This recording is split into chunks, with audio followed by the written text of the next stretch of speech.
This is about defeating and destroying BRICS. So Trump, and this is not at Trump's direction. This is a strategy that's developed both within the intelligence community and with key members of the financial community, the banker community.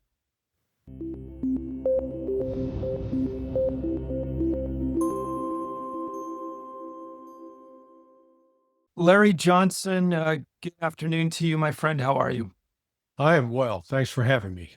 Well, thanks for coming on. There's really not a person I'd rather talk to than you right now, and I really mean that. So this escalation with Iran and Israel and really the U.S. has been, we've been talking about it for a better of 9 months now. So I want to get your opinion now as bombs are being lobbed by both Israel and Iran. Where are we at right now in the moment, and where is this going? And I'm afraid about what you're going to say. Yeah. I think the United States is going to end up attacking Iran, and that this war will expand, and ultimately it's going to involve both Russia and China. I think that's where we're headed. Unfortunate. Um, this this has nothing to do with Iran's alleged efforts to get build a nuke. The U.S. intelligence community, and let me emphasize what that is. The way these community judgments are reached is that senior analysts from the Central Intelligence Agency, from the Defense Intelligence Agency, from the State Department Bureau of Intelligence and Research, INR, from the National Security Agency, and from the National Geospatial Intelligence Agency. They're the ones that take photographs. So the CIA collects human intelligence, as does DIA, as does State Department INR. Those are all sort of three human intelligence sources. NSA sucks up all communications.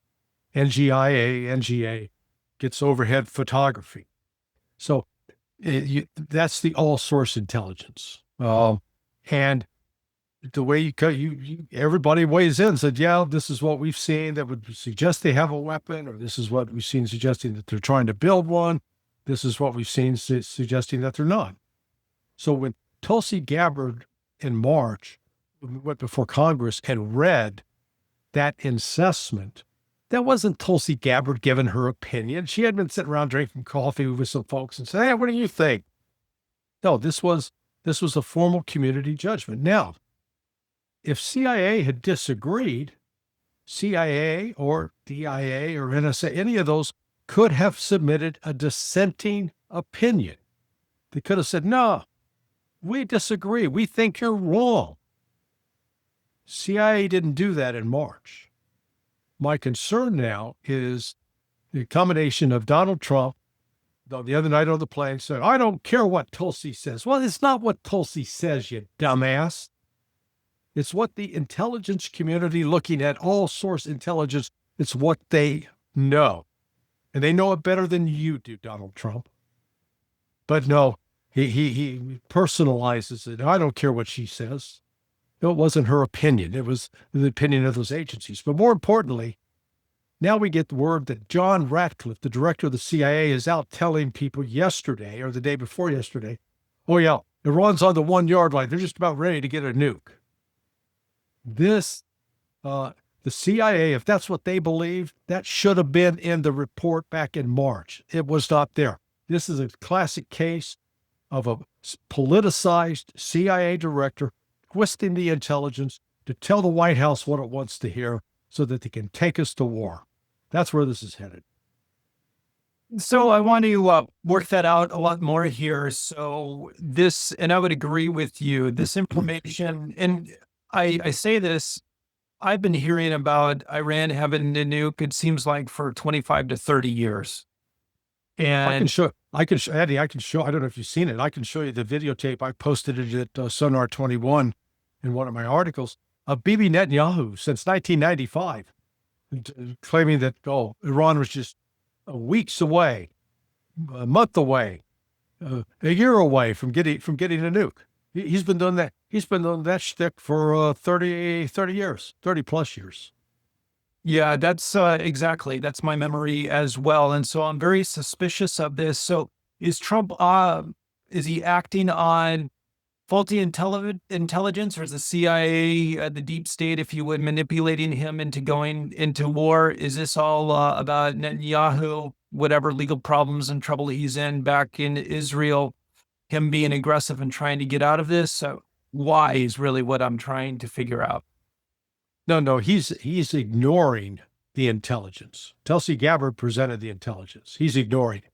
Trump is What he's ignoring. listening to is what Bibi Netanyahu and the Israelis, they're saying, oh, we got really good intelligence. We know.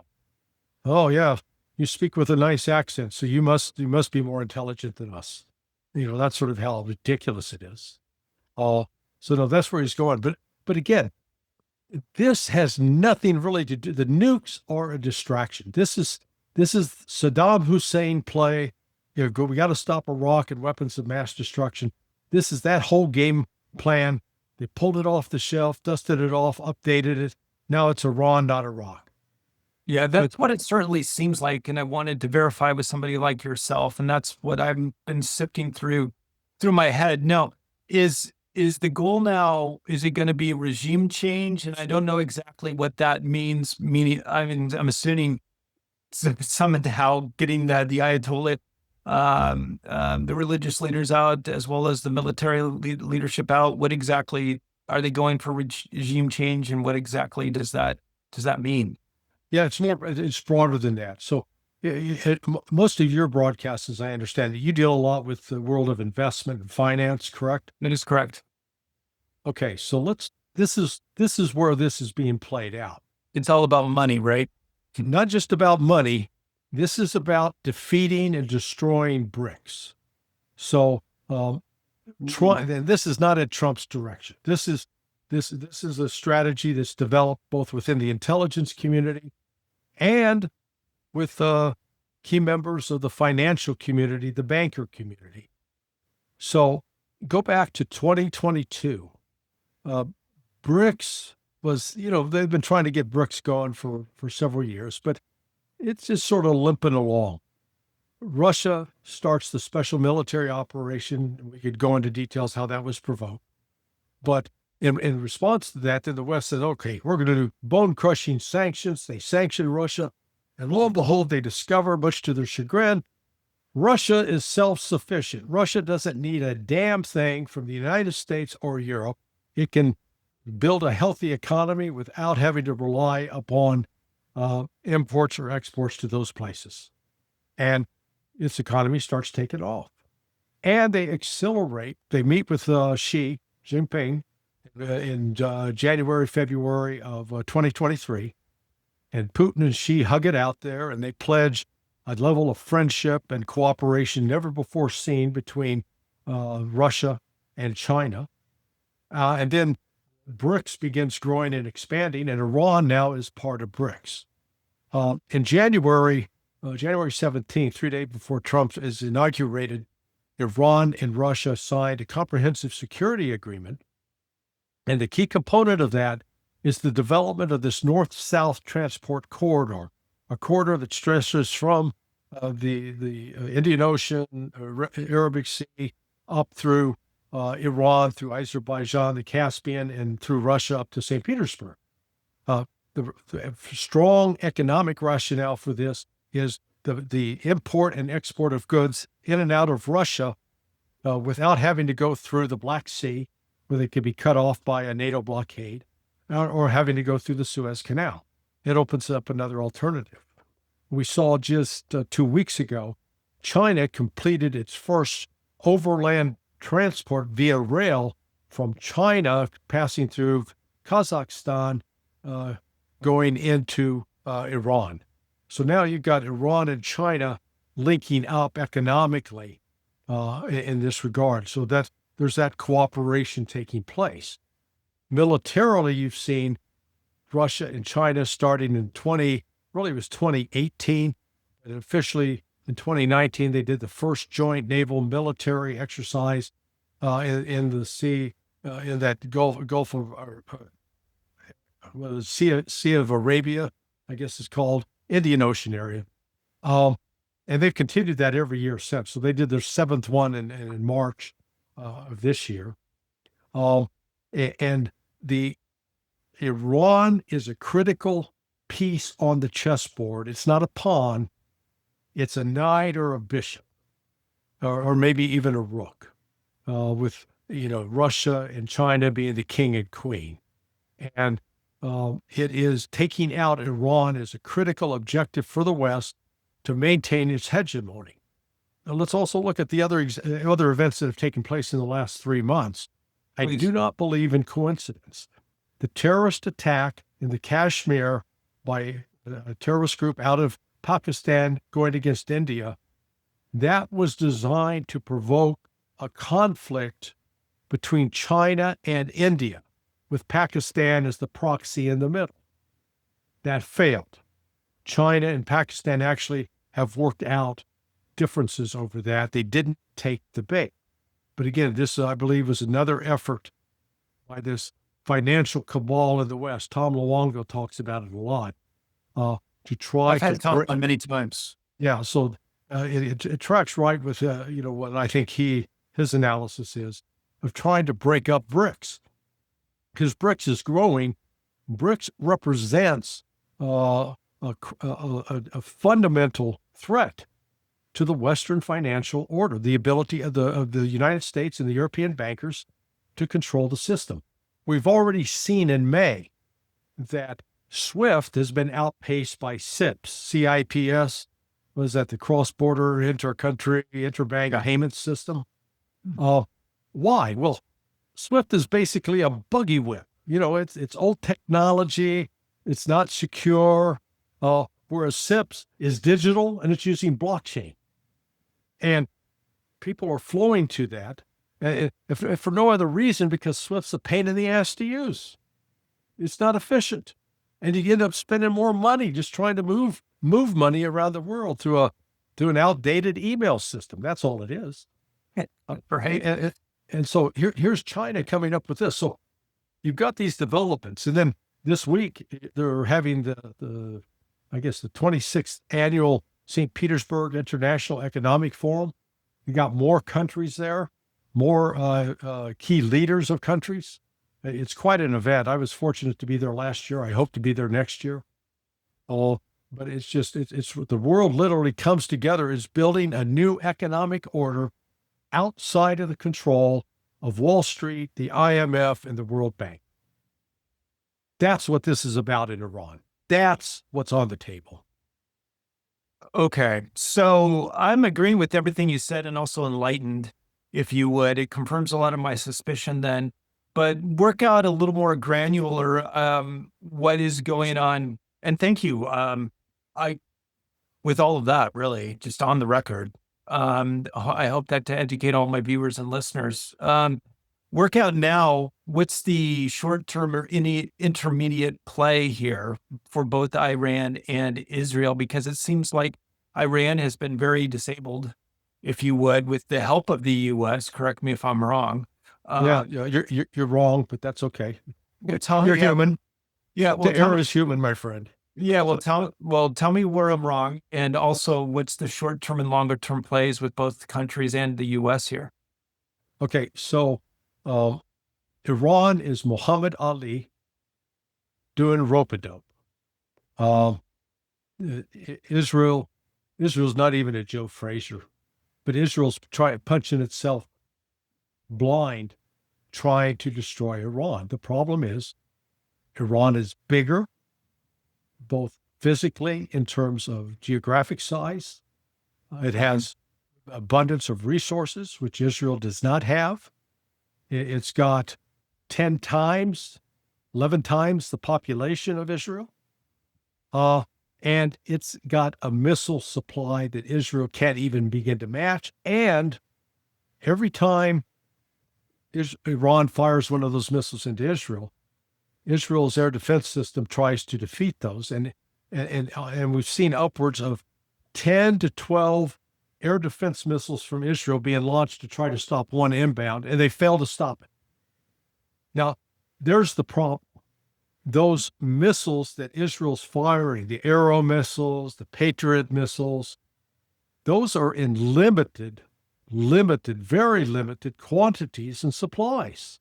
And the United States, neither the United States nor Israel, has the industrial capability to crank them out at an increased rate. Right now, on the Patriot missile, as an example, each one of those missiles fired, they take, Lockheed Martin produces 550 of them in 1 year. Okay. 1 year. So basically 1.5 a day, maybe Right. two. And against one missile, Israel would fire 4 or 5 of those and within a minute. Just do the math. It doesn't work out. And so what Iran has done in the early stages of this is initially they were firing like 100 missiles, 200 missiles, and Israel's shooting off. Israel's basically run out of missiles. Now they're saying they're running short. They'll be out by next week. They're out. Because what we saw today, Iran leisurely launched 15 to 25 ballistic missiles.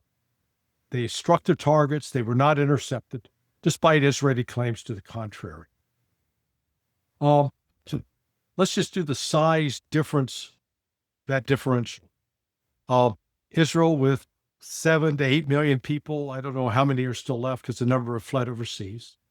A landmass the size of New Jersey. Here's Iran. Its country is 3 times the size of Ukraine.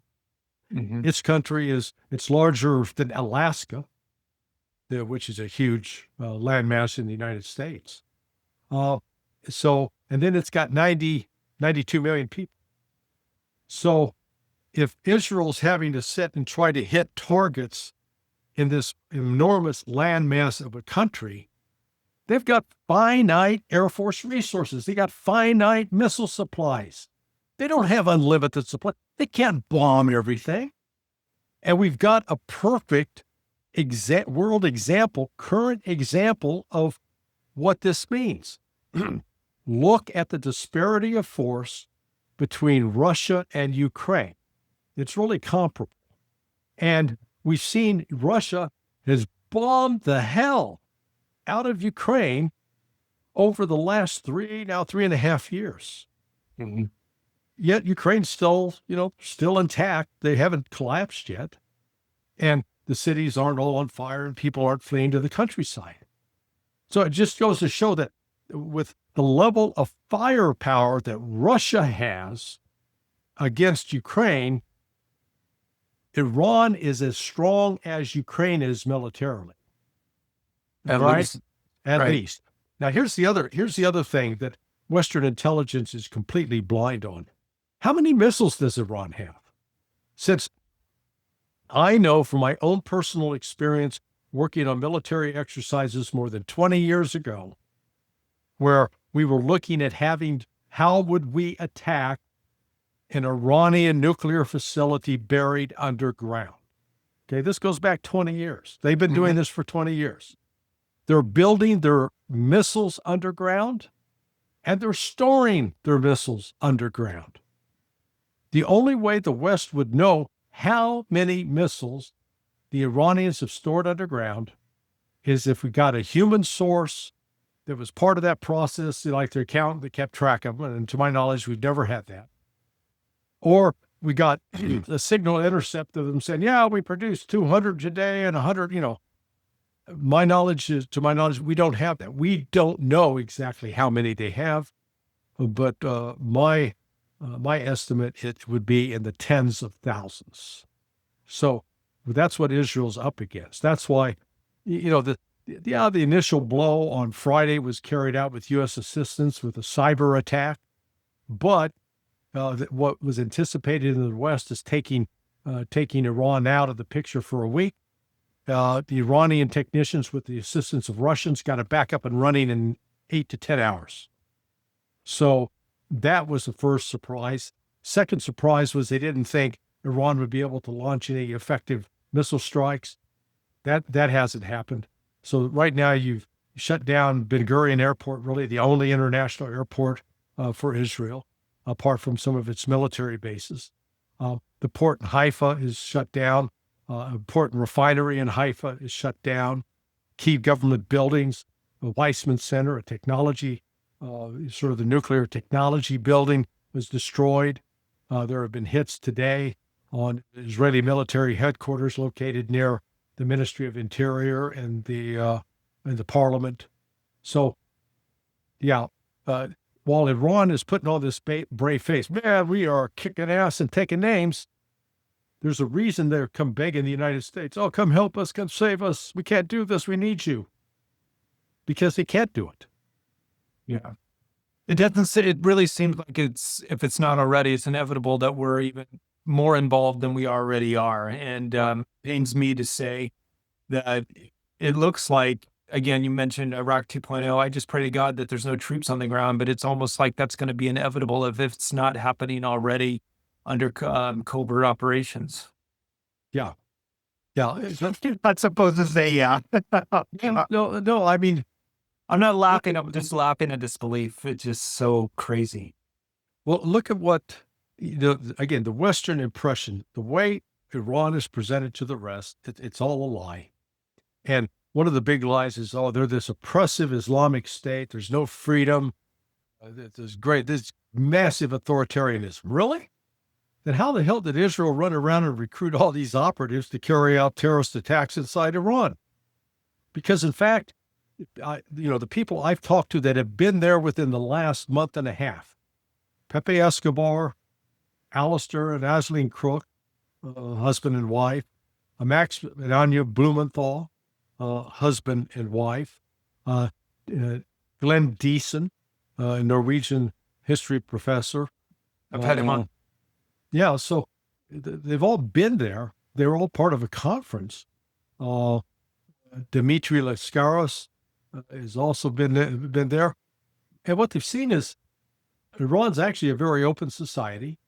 The oppression of women that was maybe common 20 years ago, 30 years ago, that's not happening now.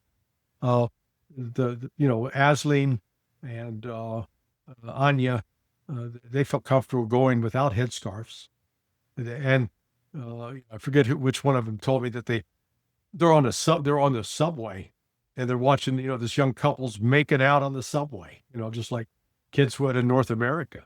So, and the religious police wasn't coming up and pounding them into a pulp. So Iran, if anything, can be faulted for not having a very good counterintelligence service. And that's one of the reasons Israel was so successful initially on June 13th. And there's no denying that Israel carried out a tremendous intelligence operation, but they forget how deep the strategic depth of these societies, how many layers of bureaucracy, the family relationships, the money. It's not easily topped. This is not a fragile regime like that of Bashar al-Assad in Syria.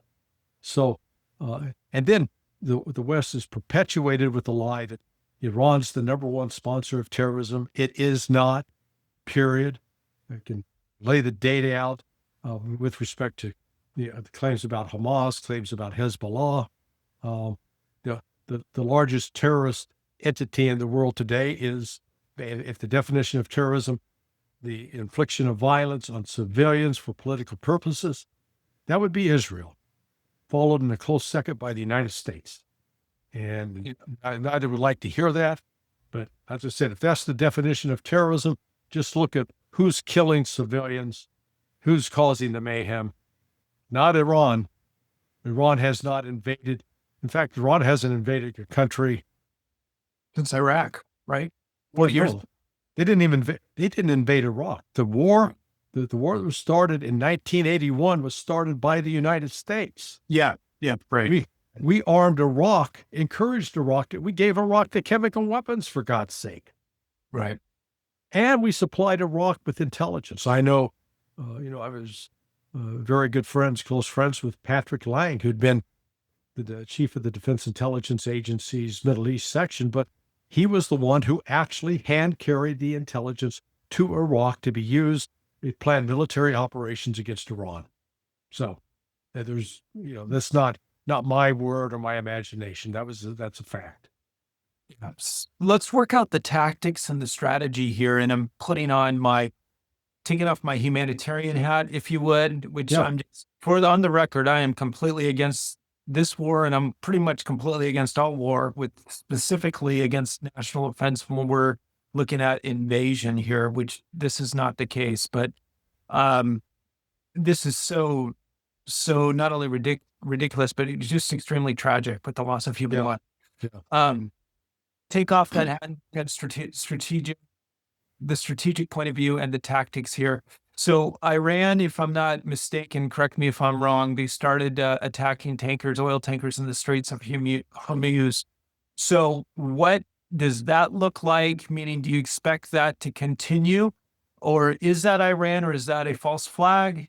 Yeah, it's And gonna be, that will be a false flag, um, because Iran, thanks to the intervention of Russia and China, reconciled with Saudi Arabia. They'd been fighting a proxy war in Yemen with the Saudis since 2014, 2015. But last year, as a result of diplomacy by Russia and China, the Saudis and Iranians buried the hatchet. They came together. So Iran's actually been coordinating with the Saudis, and to a lesser extent with Qatar and with the United Arab Emirates, trying to get the tensions tamped down, and recognizing as well that China is dependent on a lot of the oil that comes in and out of the Gulf. So I would actually argue that Iran has little incentive to try to disrupt that oil flow for that reason. They would attack U.S. military bases and installations. I have no doubt about that, but they're not going to go after the oil tankers. And we saw yesterday, China inserted two ships that are intelligence collection vessels that can track missiles, that can do electronic warfare, interfere with the communications of foreign systems, and those are now in the Persian Gulf. That means they had to be dispatched last week because I'm not sure what their prior location was, but the fact that they're now in the Persian Gulf, they're there because they've been ordered by the Chinese government to be there. So that's one other sign you get that China line it up to support Iran in this, not just with words. These are some strong deeds. They send a message. yeah, and that's where I want to go to next here. So this is going to suck in, if it hasn't already, China and both Russia. Play that out for me. And oh my gosh, and it goes all the way back to whoever it is, and it could be, for all I know, ending the BRICS, but or trying to thwart the BRICS. But yeah, where is this going? It's sucking them in, and then it seems like there'll just be a continual escalation with Russia and China. Correct me if I'm wrong. Yeah, no. Here you have this habit of being right now, Andy. So I don't know about that.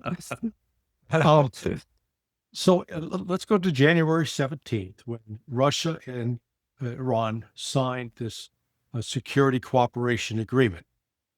Now, the Articles 1, 2, 3, and 4 dealt with how Russia would assist Iran in the event that Iran was attacked. It was not an explicit defense agreement like Russia has with North Korea, where if North Korea is attacked, then Russia's going to fight on their side.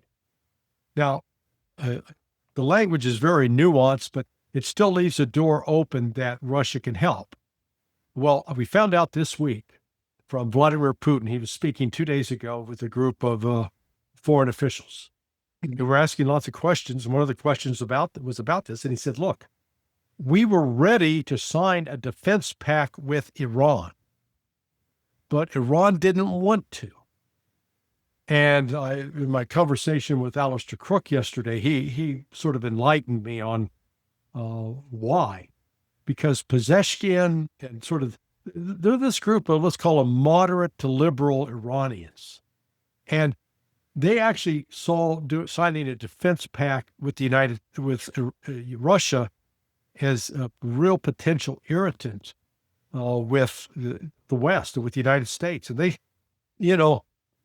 they're like this guy that has divorced his wife, still sort of loves her, but she's been doing everything she can to abuse him, and he still thinks he may have a chance to get back together with her. That was Iran. Iran still thought, man, if we can still get along with the West. And now it's blown up in their face.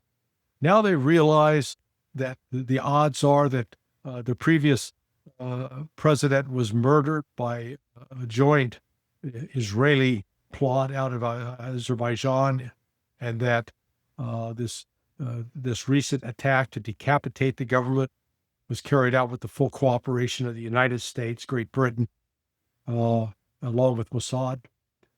So now Iran is singing a different tune. And they recognize they're going to have a deeper relationship with Russia. So to that extent, what Putin said this week was, look, we'll supply them with air defense, whatever they need. They just haven't asked for it yet. So, we're not going to go, we're not their mother-in-law. We're not going to go force ourselves on them. If they ask for help, we'll help. They're very matter of fact about it. But China and Russia have been very emphatic with the United States that what Israel did was a violation of international law. What Israel did is a threat to global peace, and the United States better damn well stay out of it. That's their message. That may explain a little bit of Trump's, back and forth, his constant reversals this week. No, we're going. No, we're not. We're going to wait 2 weeks. Who knows what we're going to do? Because Russia and China, they're not sitting back on the sidelines. They're actively involved. Okay, so this is, I totally understand that short term is very tricky and it's in constant change and this is a very dynamic event and process. So that all being said, what are the next steps here? Is it continue escalation until the U.S. is involved?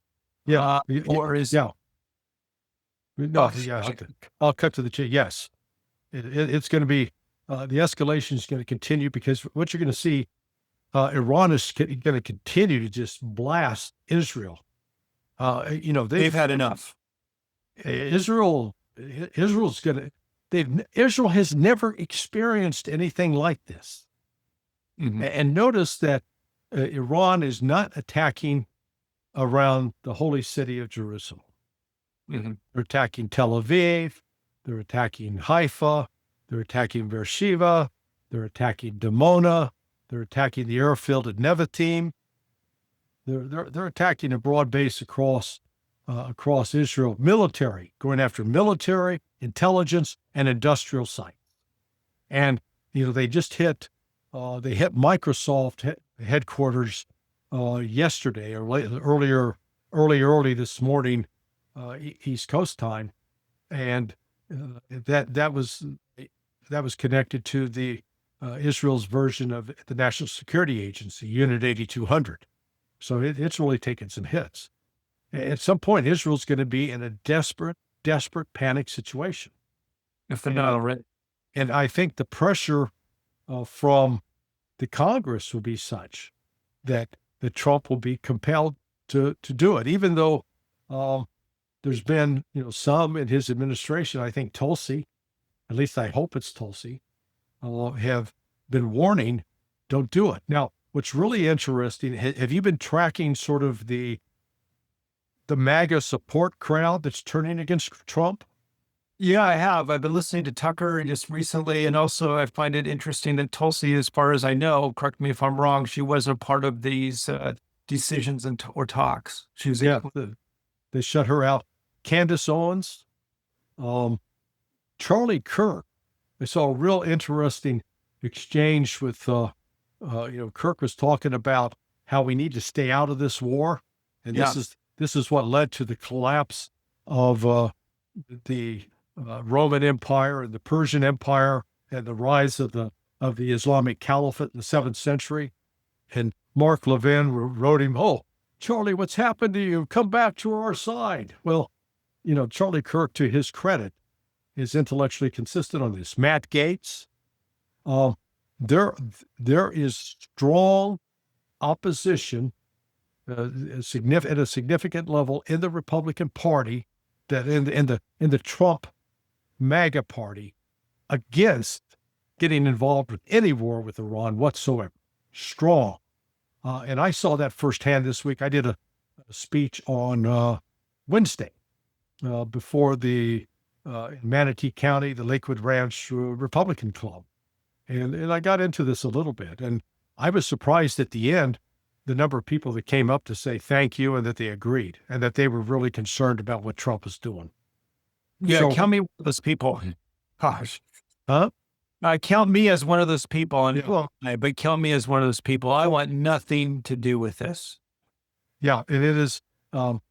If Susie Wiles and those who are responsible for tracking actual public opinion are paying attention, they'll know that if Trump attacks Iran, it will be the end of his presidency. Tucker with Steve Bannon was exactly right. Mm-hmm. It will be the end of his presidency because he will be so politically weakened, he won't have the votes in Congress and the House of Representatives anymore. And frankly, when midterm comes around, there's going to be a lot of Republicans swept out of office because of this. Yeah. Many things I hope, in this case, I hope you're right. I'm not optimistic. In many cases, I agree with you, but I hope you're wrong, if that makes sense, but I'm not. Hey, I hope I'm wrong, man. Yeah. It's really a crazy time here. Let's talk a little bit. I'm really surprised oil has had a reasonable spike up, but I'm just surprised why isn't it much higher with all of this going on? What are your thoughts on that? Well, I think it goes back to the fact that the calculation that Iran is going to shut down the Straits of Hormuz is ignoring the other political realities that Iran would much prefer to maintain, not create the Saudis, Qataris, and Emiratis as enemies. Mm-hmm. They're much better off with coexisting. This again, that the mistake many in the West make is to assume that Iran are these group of blind fanatics. But anybody that's ever sat down and chatted with Professor Syed Mohammed Marandi, I don't know if you've ever had him on your show. Mm-hmm. But Professor Morandi, actually, he was born in Ohio, so he's a Buckeye. But he went back to he was brought here as a child during the Shah's time because his father, a physician, was being persecuted by the Shah. Then under the Ayatollah, they went back. His father actually became a physician to the Ayatollah, and Sayed. He was wounded twice in the Iran-Iraq War, a chemical weapon wound once. So, he's not one of these airhead academics that talks and has never done things. I mean, he's, he had the balls to be in the service and fight. And so he knows it firsthand. And, he's just a reasonable, rational guy, kind of guy you'd sit down and have a beer with or drink a coffee. And he's not a blind ideologue. They're very sensible, very smart. And that tends, Iran it is a great culture that goes back thousands of years. It's one of the few in the world. The Iranians, the Chinese, hell, when the Russians hang out with the Iranians and Chinese, they're sort of the junior partner in that group in terms of longevity. They only got like 1,000 years under their belt. Right. Persia and China's talking 5,000 years, and Persia's talking 3,000 years or more. Please. Right. Here's the United States. We got 250 years coming up. Right. Yeah. No, it's silly. I guess the thing is what to look for is just what's next. Not only the escalation and the bombs being thrown at each other, but also, I guess, the wild cards are here, just the involvement or the continued involvement in the U.S. and seeing that escalation, as well as the wild card of when does Russia come in and perhaps China come in as well. Would you say so? Yeah. So I'll say when the United States decides to strike. The initial reports will be glorious, great victory, man, we won this, Iran's defeated. Um, but the truth will be otherwise. Um, it will be at best a draw, but Iran's not going to go away. Again, the country's too big, and they're already taking steps to move a lot of their critical military equipment even farther to the east, where it's not as readily attacked as if Interesting. it's now deployed in the west. But the other thing is it's underground, and I think the most likely scenario is the United States is going to try to will get one B-2 bomber shot down over over Iran. And when that happens, then you've got a big, big problem for Donald Trump. Yeah, then there's war. So, because there will be pressure then to expand attacks on Iran. Mm-hmm. And Russia and China have made it clear that if the United States expands those attacks, they have Iran's back. Now, I don't know what that means, what they will do militarily. All I can note is that the Chinese have already deployed 2 of their naval vessels into the Persian Gulf, making them potential targets. And that if they're attacked, that is going to be seen as an attack on China by the West. And Russia, in its relationship with China, has also told China it's got its back. So this has the potential really to spin out of control, despite the desires of people like Putin and Xi to see what they can do to contain it. I have no longer any confidence in Donald Trump's judgment. His conduct and expressions over the past week have been bizarre and erratic. And he's making claims. He claimed the other day that he just had a conversation with Putin. Then, in fact, the Kremlin came out and denied. Said, no, we haven't talked to him for 4 days. Mm-hmm. So who's he having conversations with? When you start having conversations with your imaginary friend, that's called schizophrenia. Yeah. There's a lot of financial implications, I mean, to say the least, with all of this as well. I mean, the Chinese, I think they're the second largest, if I'm not mistaken, debt holder of U.S. T-bills. And so they can just start dumping T-bills, and you can just imagine what would that do to interest rates in the economy here in the U.S. Again, just thinking about playing this out, just how does this work out? So, yeah, it is.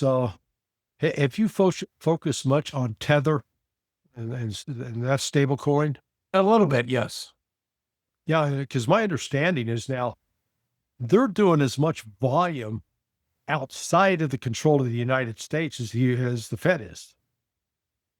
Yeah, I wouldn't know, but interesting. I heard it was like $27 trillion they're handling. Good gosh. Yeah. Yeah. And if that's true, again, I don't claim to be a big financial expert, but if that's true, that means that the U.S. ability to control its destiny financially is extremely limited. Yeah. And again, that's what this battle is ultimately about between Russia, China, and Iran. This is about preventing the rise of this new world economic order, this multinodal. The Russians and Chinese call it multipolar. I like multinodal. I think it's a more dynamic model of what we're seeing come to light, because the assumption has always been that China needs the United States because we got all the consumers with money that are going to buy their crap. And we discount the ability of all these poor schlubs, the other 3 billion people in the world that don't live in the West, their ability to purchase. But I think what China and Russia are coming to recognize is that the potential future markets, not only in Latin America and South America, but in Africa in particular, is huge. And that as you root out the vestiges of colonial control and the colonial empires, you free those people up that their economies can now start thriving, and they can get over the type of corruption that was promoted, supported, and endemic to all these colonial regimes. Yeah. Yeah, I would agree.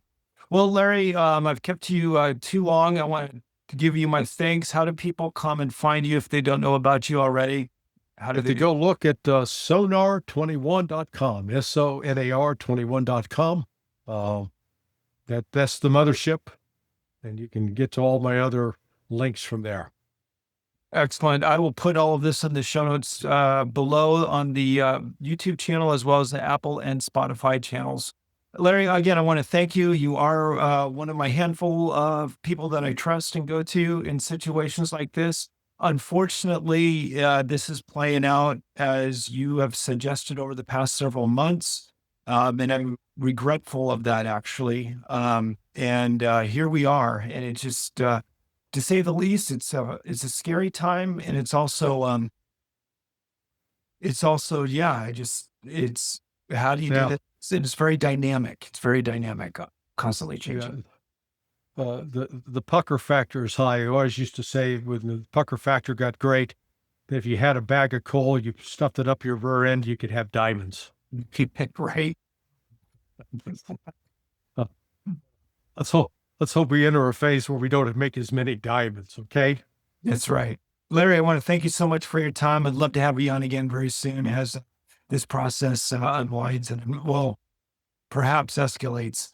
And Anytime, Andy. I'm always said honored by that you think I'm even worth talking to. So, thank you very much, Larry. Take care. all right, my friend. Take care. You have a great day. You too.